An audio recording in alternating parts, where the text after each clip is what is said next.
নমস্কাৰ, আপোনালোক সকলোকে নিউজ আড্ডালৈ স্বাগতম জনাইছোঁ। আজিৰ দিনটোৰ গুৰুত্বপূৰ্ণ বাতৰি লৈ আহিছোঁ আপোনালোকৰ মাজলৈ। অংগনবাড়ী কৰ্মীসকলে কালেক্টৰসকলৰ কৰ্তব্য পুনৰ আৰম্ভ কৰাৰ অনুৰোধ নাকচ কৰে আৰু ধৰ্মঘট অব্যাহত ৰাখে। ৰাজ্য চৰকাৰৰ নিষ্ক্ৰিয়তাৰ বিৰুদ্ধে বিগত 19 দিন ধৰি আন্দোলন কৰি অহা অংগনবাড়ী শ্ৰমিকসকলে ধৰ্মঘট অব্যাহত ৰাখিব বুলি উল্লেখ কৰি কালেক্টৰৰ অনুৰোধ অনুসৰি পুনৰ কৰ্তব্য আৰম্ভ কৰিবলৈ অস্বীকাৰ কৰে।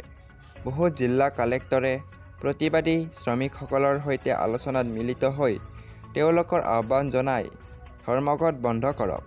অংগনবাড়ী কৰ্মী আৰু সহায়কসকলে তেওঁলোকৰ দৰমহা বৃদ্ধি, AP বাতিল, অৱসৰৰ সুবিধা বৃদ্ধি, বাকী থকা বিল নিষ্পত্তি আৰু DA প্ৰদান আদি দাবীৰ লগতে অন্যান্য দাবী উত্থাপন কৰিছে। চৰকাৰ আৰু অংগনবাড়ী শ্ৰমিক আৰু সহায়ক সংঘ আৰু অন্যান্য সংঘৰ মাজত হোৱা আলোচনা অসাৰ হৈ পৰে, কিয়নো প্ৰতিবাদকাৰীসকলে দৰমহা বৃদ্ধিৰ দাবীত দৃঢ় প্ৰতিজ্ঞ হৈ থাকে। 19 দিন ধৰি হাজাৰ হাজাৰ অংগনবাড়ী কৰ্মী আৰু সহায়কাৰীসকলে পথত আছিল।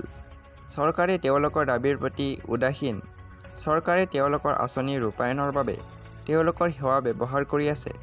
অৱশ্যে যেতিয়া তেওঁলোকে নিজৰ সমস্যা উত্থাপন কৰে, তেতিয়া সকলো মন্ত্ৰী, বিধায়ক, MLC আৰু অন্যান্য জনপ্ৰতিনিধিয়ে আঁতৰি চায়, অংগনবাড়ী শ্ৰমিক সংঘৰ এজন নেতাই অভিযোগ কৰে। এনেধৰণৰ ভিডিঅ'বোৰ চাই থাকিবলৈ আমাৰ চেনেলটো ছাবস্ক্ৰাইব কৰি এটা লাইক কৰি দিব।